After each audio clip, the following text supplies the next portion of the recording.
Olá, ouvintes! Esta é mais uma edição do podcast Vamos Falar de Saúde, e o tema desse episódio é sobre saúde mental entre os jovens. A nossa convidada é a psicóloga da Rede de Hospitais São Camilo de São Paulo, Suelen Natália Martins. Suelen, seja bem-vinda! Eu sou Suelen Martins, eu sou psicóloga, trabalho na unidade do São Camilo do Ipiranga, eu sou funcionária da unidade há 2 anos, eu sou psicóloga especialista em terapia cognitiva comportamental, sou psico-oncologista, né, então trabalho com paciente oncológico, tenho uma especialização nisso e também tenho especialização em psicologia hospitalar. E gostaria de agradecer muito o convite aí que vocês fizeram para mim. Suelen, quais as doenças e transtornos mentais mais comuns aqui no Brasil? Olha, nós temos um leque bem grande, né, de doenças, mas eu tentei trazer as 5 mais evidentes, né, no nosso cenário. E, em primeiro lugar, claro, fica a ansiedade. Existe 9% da população que tem esse transtorno, que sofre com esse transtorno. Depressão, ela fica em segundo, com 5,8%, né, de acordo com os dados da OMS. E em terceiro lugar, os transtornos alimentares, né, eles ficam com 4,7% da população. E em quarto lugar, são os transtornos de personalidade, principalmente o transtorno afetivo bipolar, tem um quantitativo de 5%. E em último é o TOC, né, que é o transtorno obsessivo compulsivo, que uma média aí de 2% da população. E o que mais afeta a saúde mental dos jovens? Como que isso impacta na vida deles? Existem vários fatores, né? É até difícil a gente trazer um a um aqui, mas eu tentei colocar de uma forma mais específica para vocês, que um dos fatores, né, que hoje contribui muito é o fator de violência doméstica, né? Então, um ambiente super tumultuado, que dentro de casa tem agressões tanto verbais quanto físicas, né? Isso contribui bastante. A falta do cuidado, né, dentro de casa, o diálogo, muitas vezes, ele fica escasso dentro desse ambiente familiar. Então, acaba que faltando as orientações, principalmente para as mulheres, né, que acabam engravidando cedo, método anticontraceptivo. Então, por isso que é importante aí a gente colocar esses 2 tópicos em primeiro lugar. E em terceiro, eu coloquei as rejeições, né, maus tratos, as agressões verbais, porque muitas vezes o jovem ele é rejeitado por alguém da família, por algum colega ou algum amigo, e aí ele não consegue ter essa capacidade de criar as estratégias de enfrentamento dele. Então, isso muitas vezes acaba afetando aí a saúde mental. O uso de álcool e drogas, ele também se encaixa, né? Porque tem muito adolescente que começa a usar cedo. E acho que esse é o principal aí, que é a tecnologia em excesso. Acho que é importante a gente colocar aqui, porque hoje o jovem tem um acesso muito facilitado, né, na internet. Ele consegue encontrar aí a vida das pessoas, como que ele pode tentar suicídio, ele tem um acesso muito amplo, ele tem acesso às comparações na rede social. Então, olha, o fulano tá viajando no feriado e eu tô aqui em casa. Então, isso contribui bastante. E, às vezes, as dúvidas, né, sobre a orientação sexual.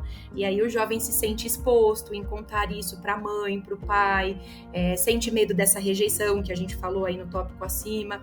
Então, esses são alguns, né, dos fatores. Claro que tem muitos outros, mas eu acho que os principais aí que eu consigo citar para vocês são esses.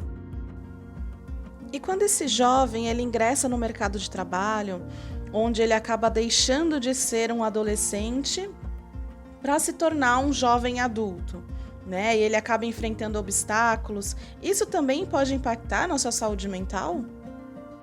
E isso acontece também, porque, querendo ou não, sai da zona de conforto, né? Então, a zona de conforto, já dizia os psicólogos, é um lugar que é um lugar que nada acontece ali.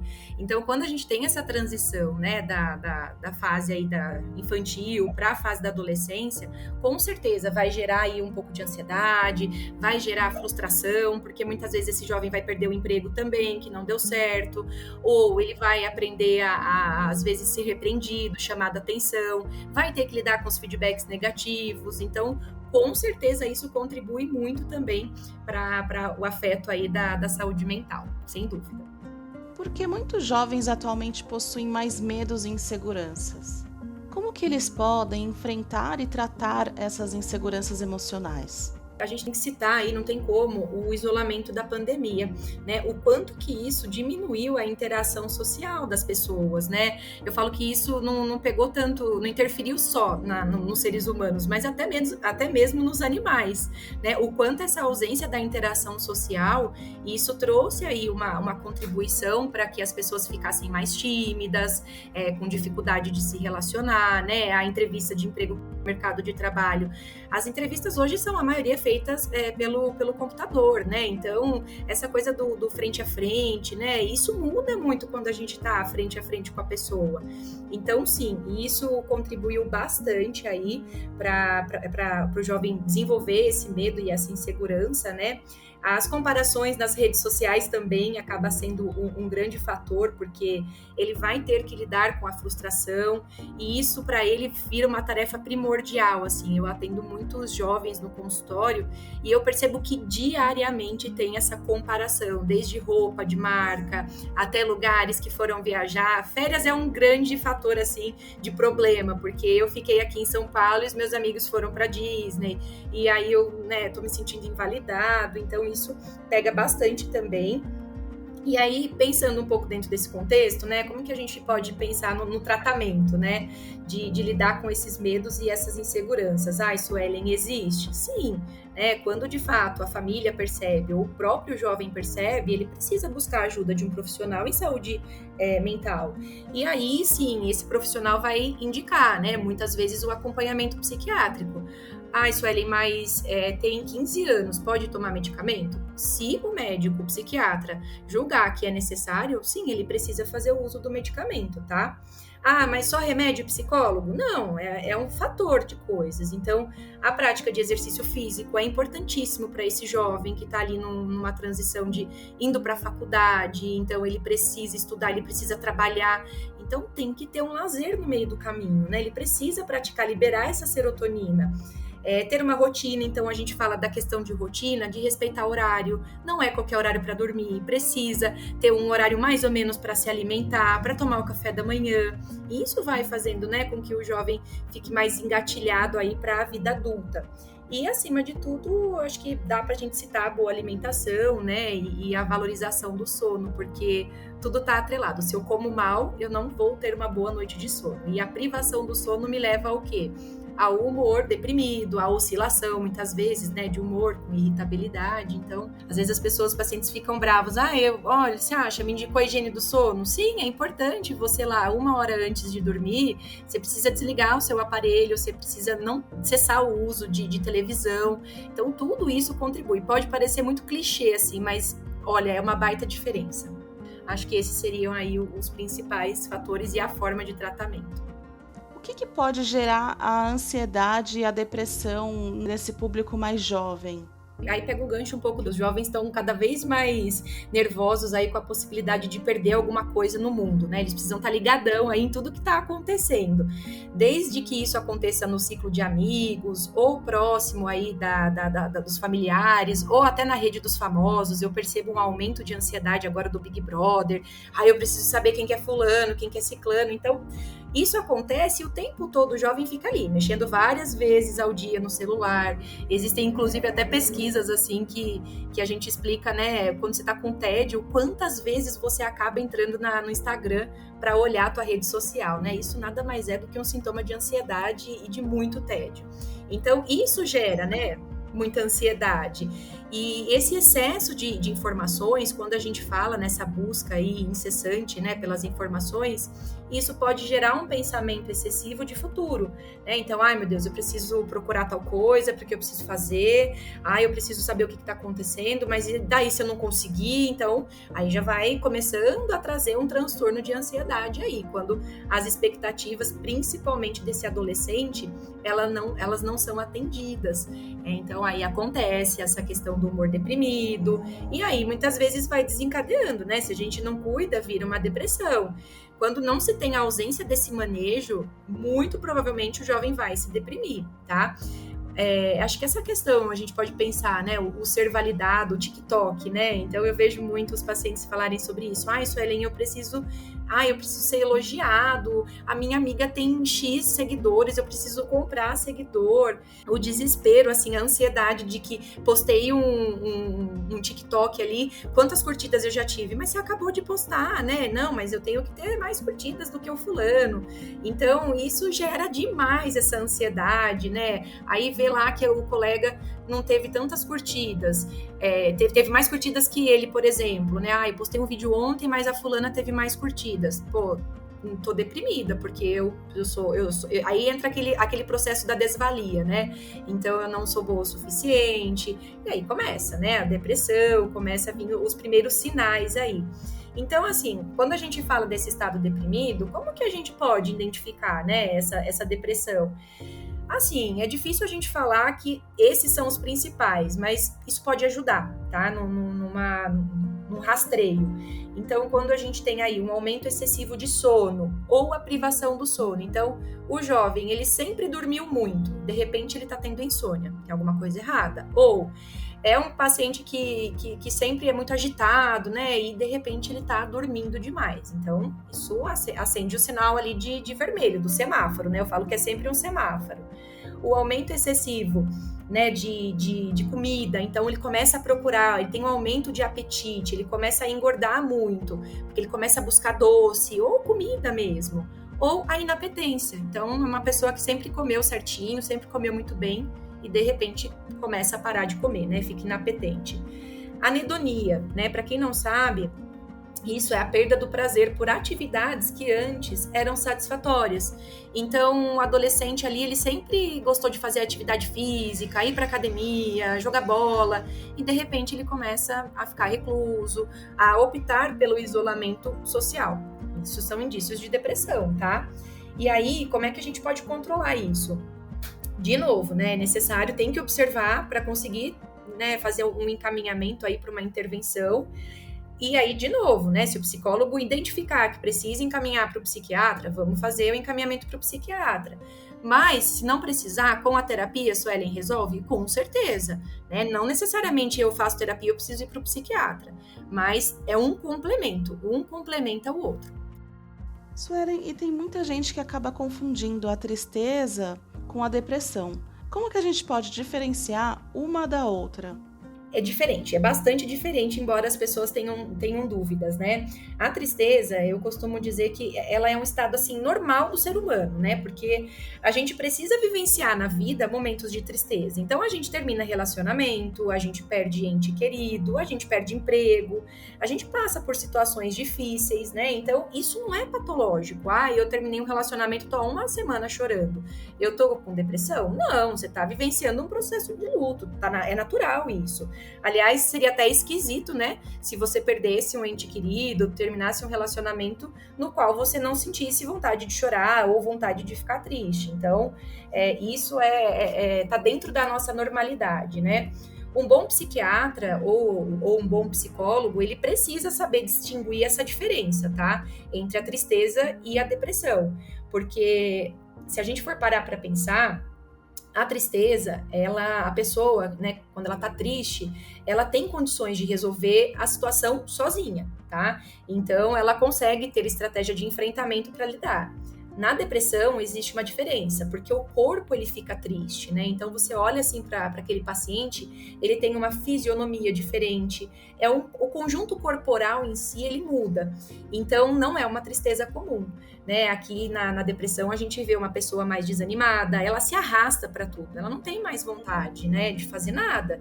Então, muitas vezes, impacta, assim, no autocuidado, ela deixa de fazer, assim, coisas básicas, tomar banho, arrumar o cabelo, né? Então, para se movimentar, ela tem que fazer um baita de um esforço, né? Então, a gente acaba dizendo aí que o pensamento, ele fica muito vazio. A criatividade e as ideias é como se elas sumissem, assim. A pessoa fica... ela não tem mais um desejo, uma interação, ela quer encerrar qualquer tipo de conversa, ela preza o tempo todo pelo isolamento social, né? E o pensamento, eu acho que isso é muito clássico da depressão, ele fica pessimista, ele fica desesperançoso. é importante, não é passar a mão na cabeça, mas ouvir esse jovem, né? Olha, filho, eu tô percebendo que você tá super diferente nessas últimas semanas, você tá super sonolento, tá acontecendo alguma coisa, né? Então, sempre essa questão do diálogo. Quando a gente não constrói diálogo, a gente vai criando muro. E muro faz o quê? Muro separa. Então, é importantíssimo que a gente tenha um acesso com esse jovem para que ele se sinta confortável em colocar também, né, as suas angústias, seus sentimentos, as suas emoções, oferecer de fato um espaço de escuta. Tudo começa em casa. Então, quando em casa eu não consigo mais, né, olha, realmente eu não sei mais o que fazer, aí eu preciso encaminhar para um profissional.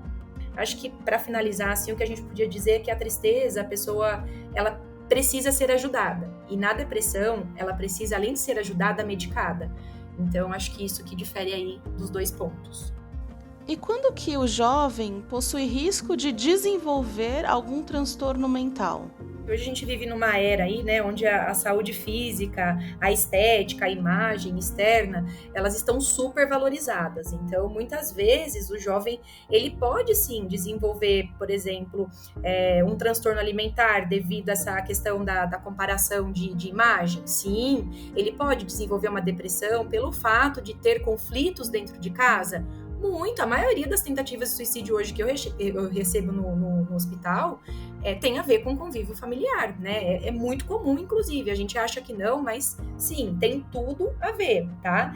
Então, muitas vezes também, algo que é importante, acho que tem que citar aqui, é a escola, né? O quanto os professores também têm que ser parceiros nossos nesse momento, né? Dos pais. Porque o aluno, muitas vezes, ele passa a maior parte do tempo aonde? Dentro da escola.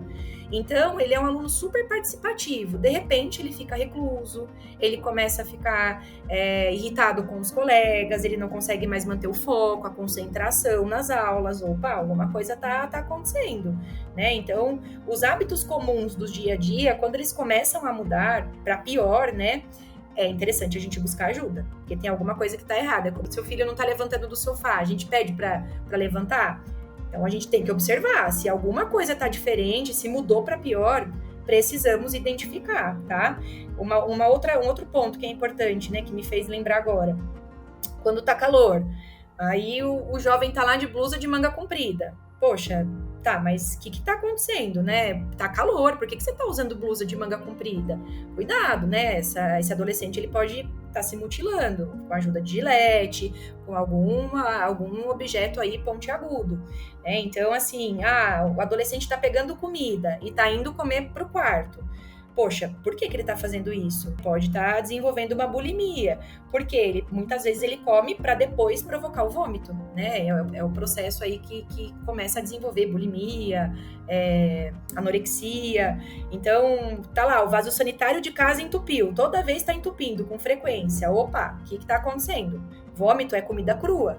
Então, muitas vezes vai entupir o vaso sanitário com facilidade.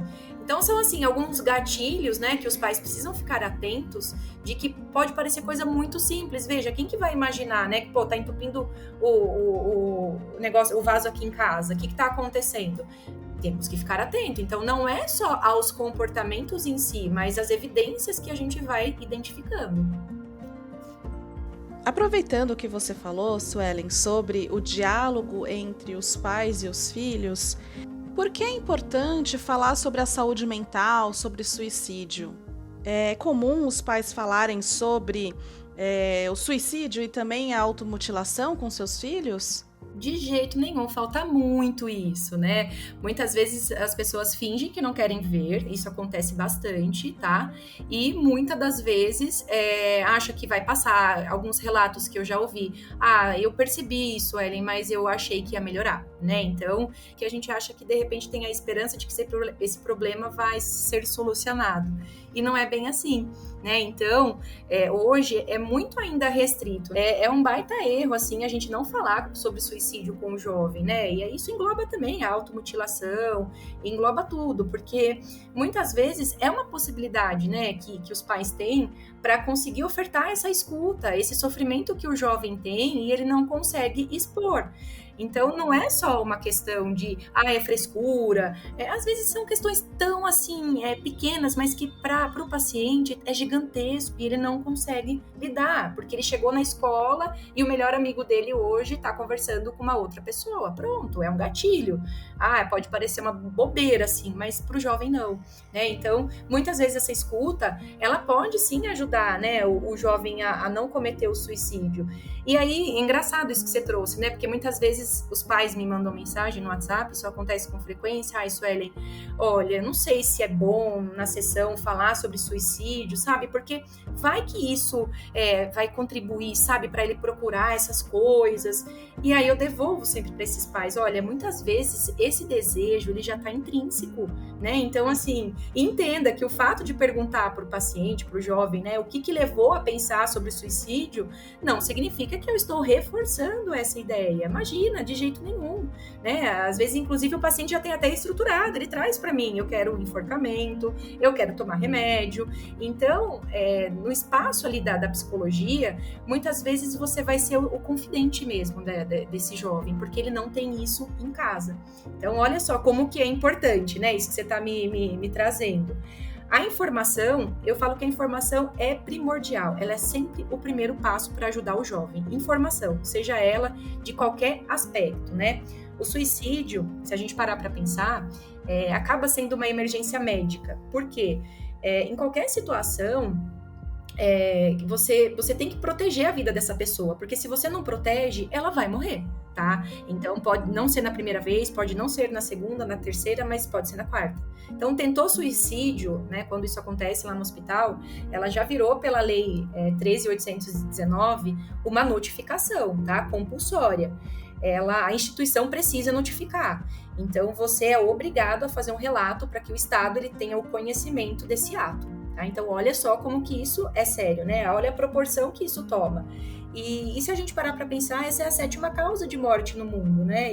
Então, isso é muito mais comum do que a gente imagina. O uso de substâncias psicoativas, que a gente chama uso de SPA, né? Que a gente usa muito no termo da psiquiatria e na psicologia. Também leva isso, SPA, substâncias psicoativas. Sempre quando vocês estiverem assim, fazendo leitura de alguma coisa que tiver escrito, olha, paciente, ou em alguma matéria, já vi muito isso no UOL, fazia uso de SPA, substâncias psicoativas, tá? Então, essa é a tradução que a gente usa muito esse termo. E isso contribui muito, essas substâncias. Por quê? Porque mexe no nosso neurológico, sistema nervoso central, sistema nervoso periférico, né? Por mais que a gente ache que não, mas tem, né? Então vai lá, o uso do êxtase. Olha lá, a pessoa consegue passar 14, 18 horas numa festa rave sem parar. Né? Então, se a gente for olhar para um sistema normal, isso é impossível você ficar dançando por 18 horas. E quando a gente faz o uso, né, de uma droga, você consegue ficar. Então, olha que alteração neurológica vai existir. Então, sim, muitas vezes vai ter alteração de comportamento.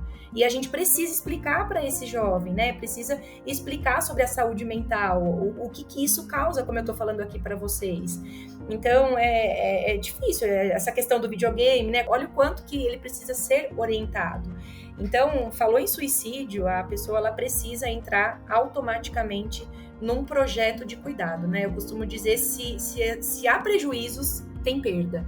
Então, é o que a gente tem que ficar atento. Acontece muito quando eu pego uma tentativa de suicídio, do pai ou da mãe falar, então, nós soubemos porque ele avisou o grupo lá da escola que ele ia tentar o suicídio, né? Então, assim, ele começa a dar alguns sinais. Então, esse jovem, ele já vem comentando com o colega, com o amigo, com o vizinho, com o primo, e até que isso, de fato, se concretiza. Então, se ele tem uma referência, ele vai dizer, mãe, deixa eu te falar uma coisa, como já aconteceu, tá, no consultório. Olha, né, eu tô querendo fazer um agendamento para minha filha, porque ela veio com uns papos muito estranhos, assim, Suelen, e ela falou sobre morte. Então, pronto, que bom, olha aí, né, que importante, essa mãe fez um encaminhamento, aí agora eu tô muito nervosa, eu não sei o que fazer com isso, ótimo, então agora é a gente que resolve aqui.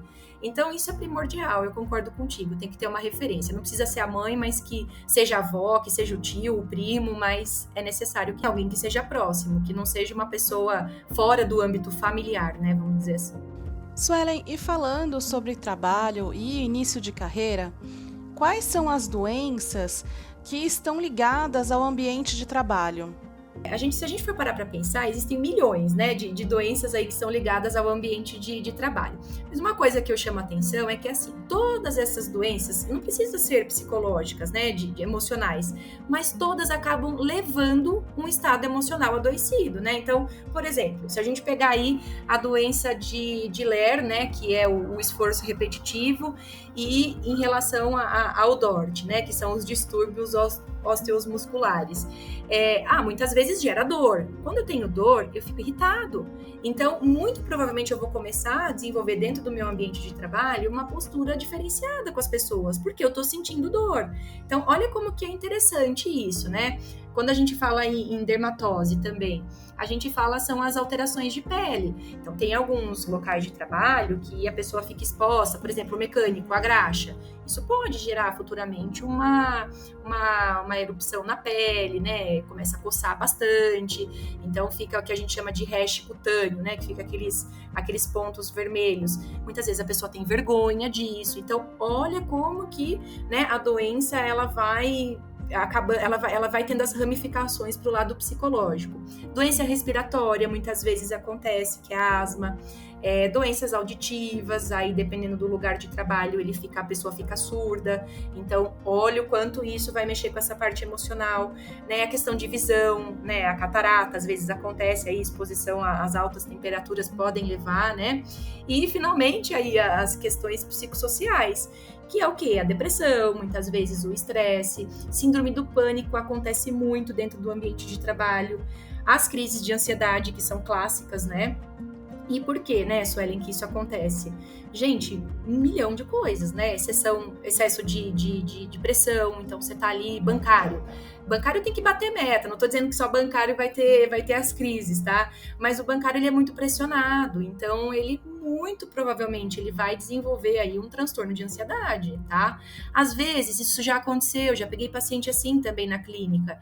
Ele vinha de um ambiente super gostoso, com um monte de gente, e de repente foi transferido para um lugar no qual ele mais uma pessoa. Pronto. Ele já se sentiu isolado. Isso contribuiu para o humor deprimido.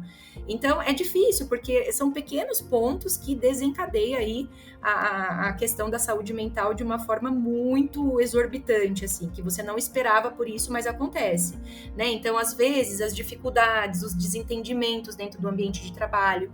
Ai, nossa, a equipe que eu tô hoje, eu não tô me sentindo confortável, eu sou diferente. Começam os conflitos, né? E aí, lidar com as diferenças é uma baita dificuldade hoje, né? Então, se a gente parar para pensar aí, 1 em cada 3 trabalhadores, né? Acho que apresentam essa estafa mental em algum momento da vida, né? Alguém, em alguma situação da vida, até o psicólogo, tá, gente? Vai tornar aí o físico emocionalmente abalado, ou depois de fazer um trabalho aí muito difícil, por um longo período de tempo, então pega aí os engenheiros nas obras, isso também acontece. Todas as profissões, não tem a profissão mais estressante, né? Tem aquela que vai te deixar preocupado em como que você vai lidar com aquilo. E como é possível identificar a síndrome de burnout? Quando a gente fala do burnout, acho que é a doença que pode ocorrer aí em inúmeros fatores quando a gente fala nisso. Então, um trabalho em excesso, a pessoa trabalha lá 14, 15, 16 horas e ela não percebe, né?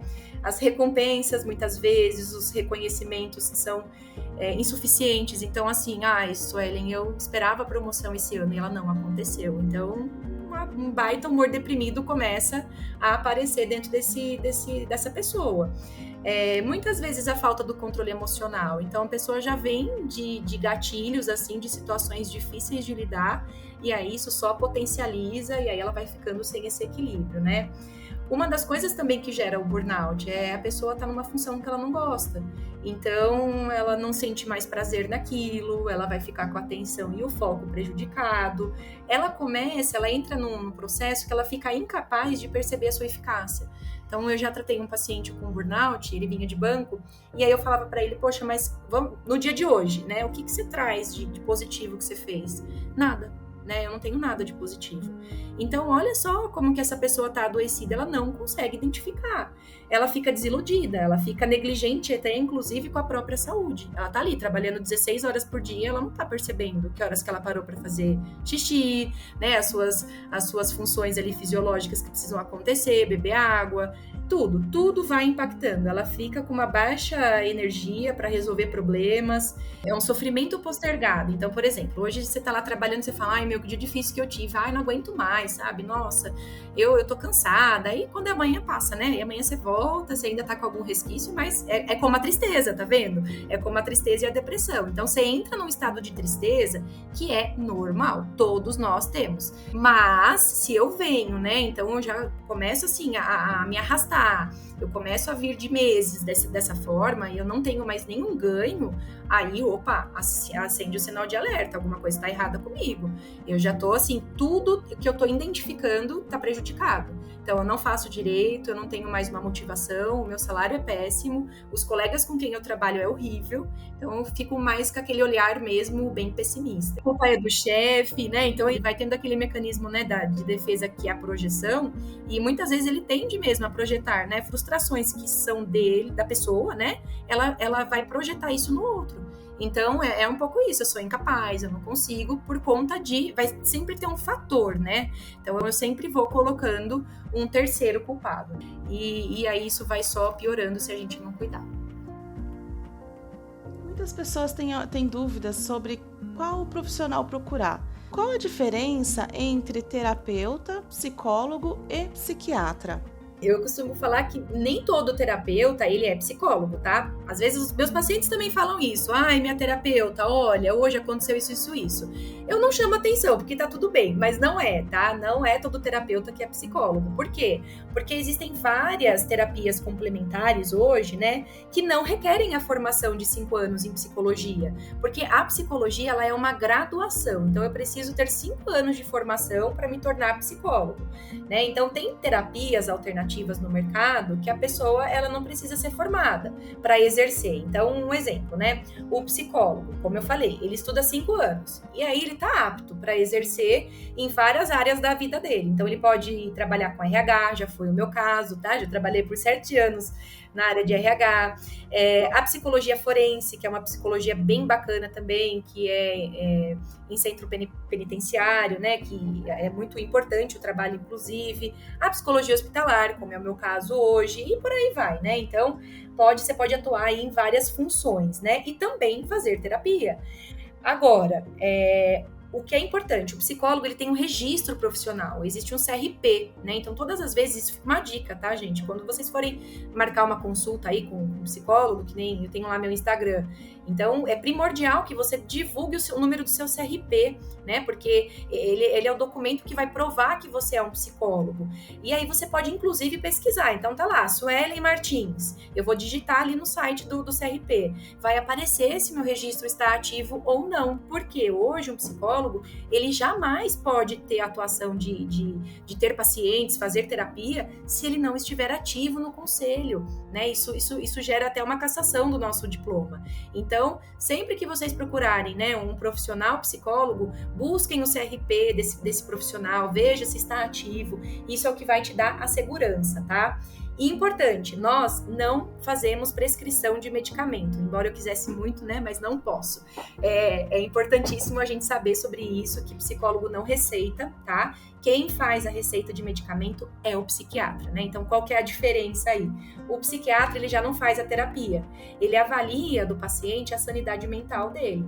Se a pessoa precisa ser medicada, se ela consegue, assim, executar, por exemplo, um paciente demenciado, né? Ele vai ter uma oscilação aí no nível de consciência dele. Tem dias que ele vai estar falando um discurso completamente distorcido. E tem dias que ele vai estar 100%. Então, é o médico que vai avaliar isso. É ele que concede diagnóstico, ele pede exame. Ele é médico, então ele tem um CRM acima de tudo. Então, primeiro, o psiquiatra, ele faz a graduação em medicina e depois ele faz uma residência, né, ou especialização em psiquiatria. E aí, diferente de nós, ele tem o CRM.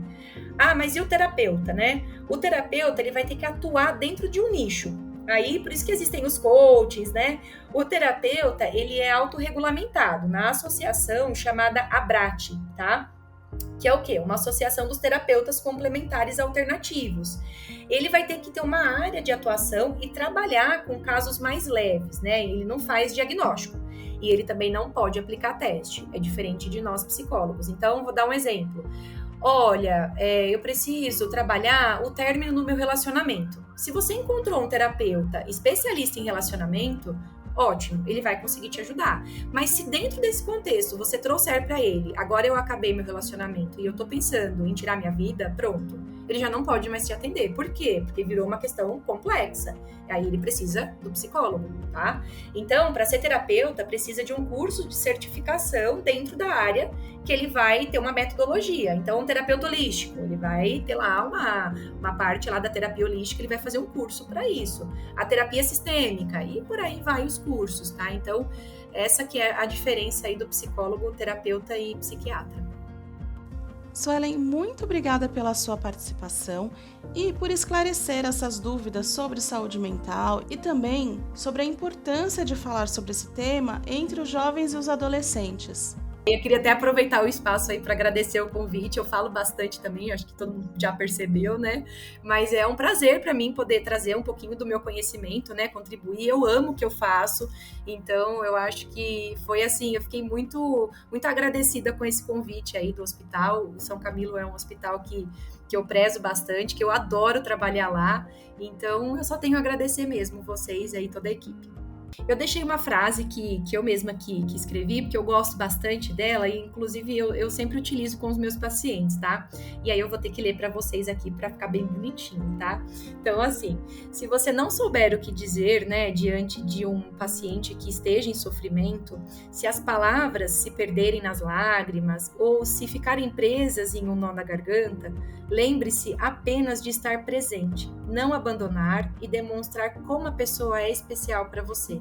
E isso já é o suficiente. Então, eu acho que explica bastante aqui de tudo que a gente falou hoje, da importância da escuta, do acolhimento, da família acima de tudo, né? O quanto que é importante às vezes não é trazer palavras chiques ou palavras maravilhosas, né? Ai, nossa, preciso comprar um presente. Não, você só precisa estar ali, presente. Isso, presente de corpo e alma, né? Isso que é o essencial. Então, eu acho que essa é a mensagem aí que eu posso deixar para vocês. Espero que faça sentido. E você que está ouvindo essa edição do Vamos Falar de Saúde, fique ligado e não deixe de acompanhar, seguir e favoritar os podcasts da Rede de Hospitais São Camilo de São Paulo aqui na sua plataforma de áudio preferida.